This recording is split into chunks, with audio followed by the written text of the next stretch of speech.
नमस्कार दोस्तों, आइए जानते हैं हरियाणा के हर जिला, हर क्षेत्र की 25 फटाफट बड़ी खबरों को केवल 10 मिनट में। उससे पहले आप ये वीडियो कहां से देख रहे हैं, हमें कमेंट में जरूर बताएं। साथ ही वीडियो को लाइक करके चैनल को सब्सक्राइब जरूर कर दें। बिहार मूल के वोटरों को लुभाने की रणनीति रही कामयाब। अब पटना में एनडीए सरकार के शपथ ग्रहण समारोह में शामिल होंगे सीएम सैनी।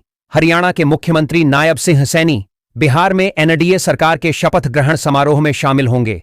उन्होंने बिहार की 8 विधानसभा सीटों पर एनडीए उम्मीदवारों के लिए प्रचार किया था और सभी सीटों पर एनडीए की जीत हुई। भाजपा के अनुसार उनका स्ट्राइक रेट 100% रहा। हरियाणा भाजपा ने बिहार मूल के मतदाताओं को लुभाने के लिए कई रणनीतियां अपनाई। बेटी बचाओ में लापरवाही पड़ी महंगी। लिंगानुपात में सुधार न होने पर सिरसा और सोनीपत के मेडिकल अधिकारी निलंबित। हरियाणा में लिंगानुपात में सुधार न होने पर सिरसा और सोनीपत के मेडिकल अधिकारियों को निलंबित कर दिया गया है। स्वास्थ्य विभाग ने लिंगानुपात को 920 तक पहुंचाने का लक्ष्य रखा है। अवैध गर्भपात पर निगरानी बढ़ाने और दोषियों के खिलाफ सख्त कानूनी कार्रवाई करने के निर्देश दिए गए हैं। पीएनडीटी मामलों को तेजी से निपटाने के लिए पॉक्सो कोर्ट में शामिल करने का अनुरोध किया जाएगा। कैथल में 11 एकड़ में बनेगी नई सब्जी मंडी। बाउंड्री वॉल का काम शुरू। कैथल में अतिरिक्त अनाज मंडी के नजदीक 11 एकड़ में नई सब्जी मंडी बनेगी। पहले चरण में 6 एकड़ को कवर किया जाएगा, जिसके लिए टेंडर हो चुका है। वर्तमान में रेलवे स्टेशन के पास स्थित मंडी में जाम और साफ सफाई की समस्या है। नई मंडी में किसानों, आढ़तियों और खरीदारों को सभी सुविधाएं मिलेंगी। यह मंडी एक मॉडल के रूप में विकसित होगी। नौगजा पीर के अवैध कब्जे पर चला प्रशासन का पीला पंजा। सुप्रीम कोर्ट के फरमान के बाद एमसी का एक्शन। चंडीगढ़ कालका हाईवे पर पंचकूला में मनसा देवी शक्ति द्वार के पास नौगजा पीर के अवैध कब्जे को पंचकूला महानगर विकास प्राधिकरण ने जेसीबी से हटा दिया। सुप्रीम कोर्ट के आदेश के अनुसार यह कार्रवाई की गई। प्रशासन का कहना है कि पीर का निर्माण लगभग 15 मरला जमीन पर था, जबकि उनके पास केवल 6 मरला जमीन का मालिकाना हक है। इस कार्रवाई से क्षेत्र में खलबली मच गई। हिसार रेलवे जंक्शन पर रनिंग कर्मचारियों ने किया प्रदर्शन। रेलवे बोर्ड पर लगाए मनमानी के आरोप। हिसार रेलवे जंक्शन पर north western railway employees union के रनिंग कर्मचारियों ने लंबित मांगों को लेकर प्रदर्शन किया। कर्मचारियों ने रेलवे बोर्ड पर मनमानी का आरोप लगाया और किलोमीटर भत्ते में वृद्धि तथा आयकर में छूट की मांग की। यूनियन ने चेतावनी दी कि अगर उनकी मांगें नहीं मानी गईं तो वे आंदोलन तेज करेंगे। मेरा गांव मेरी शान अभियान के दौरान पंचकूला पुलिस का संदेश। डीसीपी ने 600 छात्रों को सिखाए लक्ष्य साधने और आत्मरक्षा के गुर। पंचकूला पुलिस ने नशा और हिंसा मुक्त मेरा गांव मेरी शान अभियान के तहत स्कूल में कार्यक्रम आयोजित किया। डीसीपी सृष्टि गुप्ता ने 600 विद्यार्थियों को नशे से दूर रहने और लक्ष्य निर्धारित करने की प्रेरणा दी। छात्राओं को आत्मरक्षा के गुर सिखाए गए। नशा छोड़ने के इच्छुक लोगों के लिए हेल्पलाइन नंबर भी जारी किए गए ताकि वे पुलिस से मदद ले सकें। बिना सूचना पेंशन कटौती अवैध। पंजाब हरियाणा हाईकोर्ट ने बैंकों को लगाई कड़ी फटकार। पंजाब एवं हरियाणा हाईकोर्ट ने पेंशनरों के हित में फैसला सुनाते हुए बिना सूचना पेंशन कटौती को अवैध बताया। कोर्ट ने आरबीआई को बैंकों को निर्देश देने का आदेश दिया कि पेंशन खातों से एक तरफा कटौती न की जाए। यह फैसला कैथल नगर परिषद के एक सेवानिवृत्त अधिकारी की याचिका पर आया, जिनके पेंशन खाते से बैंक ने बिना सूचना कटौती की थी। कोर्ट ने बैंक की कार्रवाई को मनमानी बताते हुए ब्याज सहित राशि वापस करने का आदेश दिया। हरियाणा में 5वें वेतन आयोग वाले कर्मचारियों के लिए खुशखबरी। 8% बढ़ा महंगाई भत्ता। इन दिन से बढ़कर आएगी सैलरी। हरियाणा सरकार ने 5वें वेतन आयोग के तहत वेतन पा रहे कर्मचारियों के महंगाई भत्ते में 8% की वृद्धि की है, जिससे यह 474% हो गया है। यह लाभ 1 जुलाई से लागू होगा और कर्मचारियों को एरियर भी मिलेगा। हालांकि सेवानिवृत्त कर्मचारियों को इस वृद्धि का लाभ नहीं मिलेगा।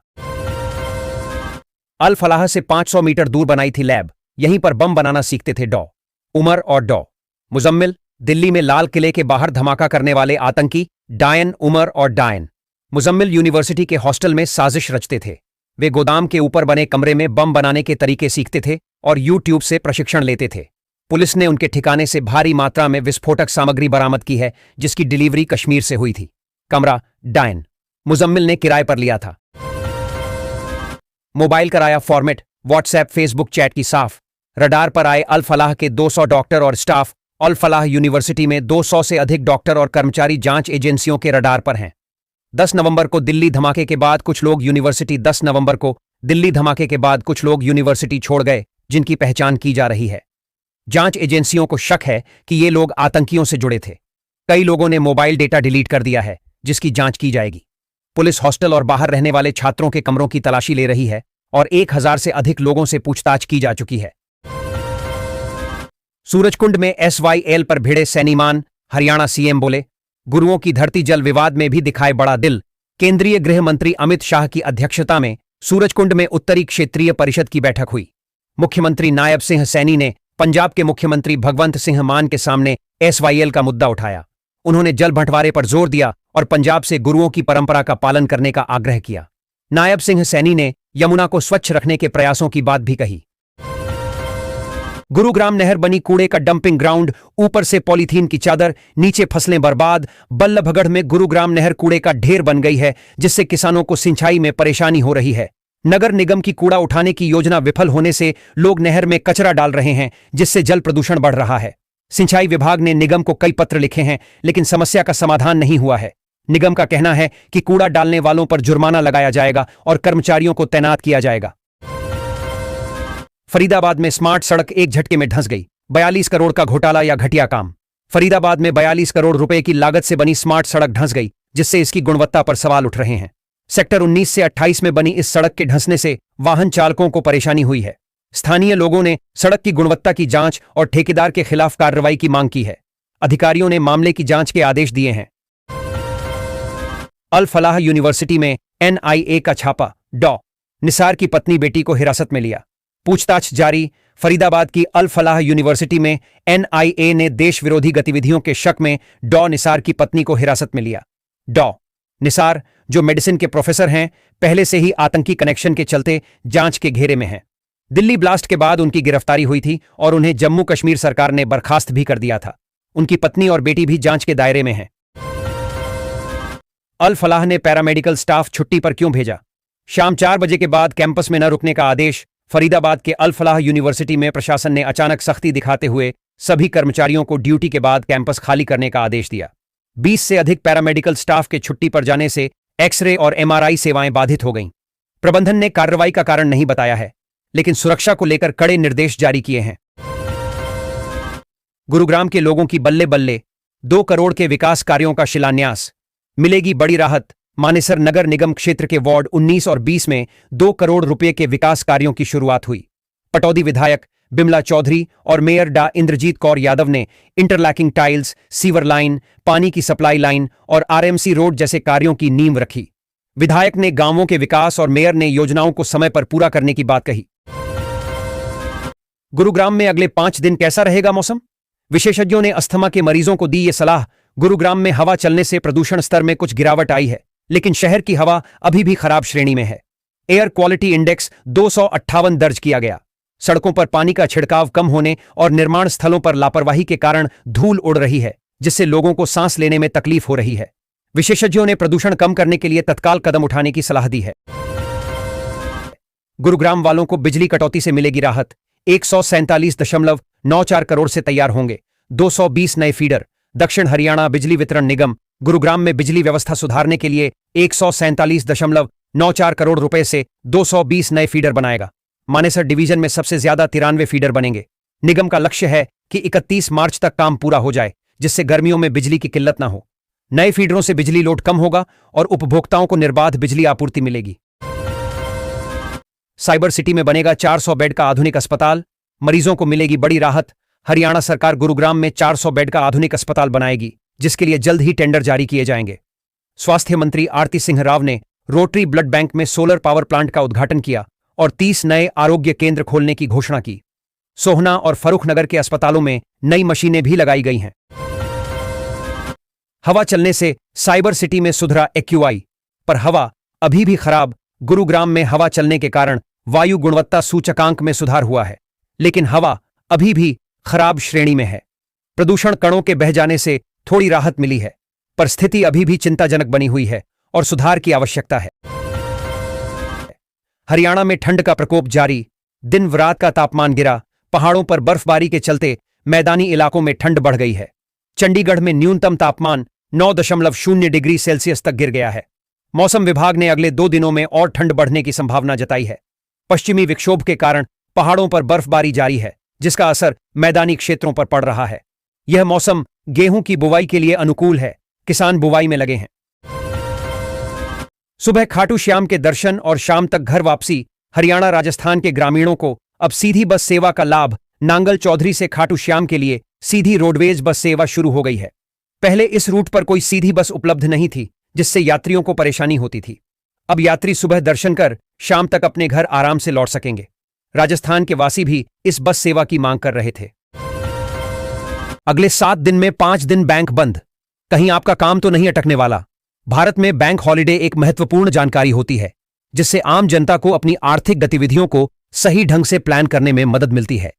नवंबर 2025 में बैंक शाखाएं कुछ विशेष दिनों के कारण बंद रहेंगी। यह छुट्टियां राष्ट्रीय और क्षेत्रीय त्योहारों, विधानसभा चुनावों और स्थानीय परंपराओं के कारण होती हैं। श्रमिक कार्ड धारकों की हुई मौज। खाते में 3,000 रुपये आना शुरू। सरकार ने देश के असंगठित और श्रमिक वर्ग को आर्थिक सुरक्षा प्रदान करने के उद्देश्य से लेबर कार्ड, मजदूर कार्ड धारकों के लिए जारी की जाने वाली भुगतान राशि को आधिकारिक रूप से जारी कर दिया है। यह खबर उन लाखों दिहाड़ी मजदूरों, निर्माण श्रमिकों और छोटे उद्योगों में कार्यरत कर्मचारियों के लिए एक बड़ी राहत लेकर आई है। किसानों के खाते में आएंगे 7,000 रुपये। प्रधानमंत्री नरेंद्र मोदी कल यानी 19 नवंबर 2025 बुधवार को पीएम किसान सम्मान निधि की 21वीं किस्त जारी करेंगे, जिसके तहत देश के करोड़ों पात्र किसानों को 2,000 रुपये मिलेंगे। हालांकि कुछ 46.62 लाख किसान ऐसे हैं जिन्हें 7,000 रुपये मिलेंगे, जिसमें 2,000 रुपये केंद्र सरकार और 5,000 रुपये राज्य सरकार की तरफ से ट्रांसफर होंगे। सोने चांदी की कीमतों में भारी गिरावट। गोल्ड 3,900 रुपये तो सिल्वर 7,800 रुपये सस्ता। कमजोर मांग के बीच सोने की कीमत 3,900 रुपये की गिरावट के साथ 1,25,800 रुपये प्रति 10 ग्राम रह गई। वहीं चांदी की कीमतें भी दबाव में रहीं और इसकी कीमत 7,800 रुपये की गिरावट के साथ 1,56,000 रुपये प्रति किलोग्राम सभी करों सहित रह गई। महेंद्रगढ़ के हुड्डा पार्क में बनेगा शहीद स्मारक। विधायक ने किया शिलान्यास। महेंद्रगढ़ के हुड्डा पार्क में शहीद स्मारक का निर्माण किया जाएगा। विधायक ने इसकी आधारशिला रखी। उनका कहना है कि यह स्मारक युवाओं को देश के लिए बलिदान देने वाले वीरों की याद दिलाएगा और उन्हें प्रेरित करेगा। स्थानीय लोगों ने इस पहल का स्वागत किया है। हरियाणा के पलवल में पानी के लिए हाहाकार। कई कॉलोनियों की महिलाएं भटकने को मजबूर। पलवल जिले के घोड़ोता रेलवे फाटक के पास कई कॉलोनियों में पानी की पाइपलाइन नहीं होने के कारण महिलाओं को सुबह से ही पानी की तलाश में भटकना पड़ता है। निवासियों ने जनप्रतिनिधियों से कई बार शिकायत की है, लेकिन समस्या का समाधान नहीं हुआ है। महिलाओं को रेलवे फाटक पार कर खेतों से पानी लाना पड़ता है, जिससे सर्दियों में उनकी परेशानी और बढ़ जाती है। करोड़ों खर्च करने पर भी नहीं सुधरे हालात। शहर में जगह जगह लगे कूड़े के ढेर। पलवल शहर में सफाई व्यवस्था चरमरा गई है, जिससे हर तरफ कूड़े के ढेर लगे हैं। सालाना करोड़ों खर्च करने के बावजूद हालात नहीं सुधर रहे। बढ़ती आबादी के कारण सफाई के संसाधन कम पड़ रहे हैं। शहर में रोजाना 110 टन कूड़ा निकलता है, जिससे लोगों को भारी परेशानी का सामना करना पड़ रहा है। नगर परिषद सफाई व्यवस्था को सुधारने का प्रयास कर रही है। 2 महीने में 25,474 परिवार बीपीएल सूची से बाहर। गरीबों की बढ़ी मुश्किलें। सोनीपत जिले में पिछले 2 महीनों में 25,474 परिवारों को बीपीएल सूची से हटा दिया गया है, जिससे अब केवल 2,13,347 परिवार ही इस सूची में शामिल हैं। बिजली बिल 24,000 रुपये से अधिक होने पर कार्ड काटा जा रहा है, जिससे गरीब परिवारों की मुश्किलें बढ़ गई हैं। उपभोक्ताओं को बिजली बिल नियंत्रित रखने और राशन समय पर लेने की सलाह दी गई है। मंडी के बाहर जाम लगने से गोहाना जींद रूट पर बसों का परिचालन बाधित। ग्रामीणों की परेशानी बढ़ी। गोहाना में अनाज मंडी के बाहर जाम लगने से गोहाना जींद रूट पर बसों का परिचालन बाधित हो रहा है। प्राइवेट बसें बुटाना गांव न जाकर नूरनखेड़ा से जा रही है, जिससे ग्रामीणों को परेशानी हो रही है। रोडवेज बसें जाम में फंस रही है। ग्रामीणों ने निर्धारित रूट पर बसों को चलाने की मांग की है। रैंप हटाने के आदेश से कॉलोनी में मची अफरा तफरी। रेवाड़ी के इस इलाके में जल्द होगा एक्शन। रेवाड़ी में एडीसी राहुल मोदी ने दुर्गा कॉलोनी में घरों के आगे बने अवैध रैंपों को हटाने के निर्देश दिए। समाधान शिविर में नागरिकों ने अतिक्रमण और प्रमाण पत्र न देने जैसी शिकायतें दर्ज कराईं। एडीसी ने संबंधित अधिकारियों को तत्काल कार्रवाई करने के आदेश दिए, ताकि सार्वजनिक भूमि से अवैध कब्जे हटाए जा सकें और नागरिकों की समस्याओं का समाधान हो सके। रेवाड़ी में ट्रैफिक नियमों का उल्लंघन करने पर 876 वाहन चालकों के कटे चालान। रेवाड़ी पुलिस ने यातायात नियमों का उल्लंघन करने वालों के खिलाफ विशेष अभियान चलाया। इस अभियान में ड्रिंक एंड ड्राइव के 30 चालान, लेन बदलने के उल्लंघन के 843 चालान और ध्वनि प्रदूषण करने वाले 3 वाहन चालकों के चालान किए गए। पुलिस ने शराब पीकर गाड़ी चलाने, तेज संगीत बजाने और प्रेशर हॉर्न का इस्तेमाल करने वालों पर कार्रवाई की। विधायक देवेंद्र कादियान ने शेखपुरा में सब हेल्थ सेंटर के भवन का किया शिलान्यास। 70,89,000 होंगे खर्च। सोनीपत से विधायक देवेंद्र कादियान ने शेखपुरा में एक नए उप स्वास्थ्य केंद्र के भवन का शिलान्यास किया। इस परियोजना पर लगभग 70,89,000 रुपए खर्च किए जाएंगे। विधायक ने कहा कि यह केंद्र स्थानीय लोगों को बेहतर स्वास्थ्य सेवाएं प्रदान करेगा और सरकार नागरिकों के कल्याण के लिए प्रतिबद्ध है।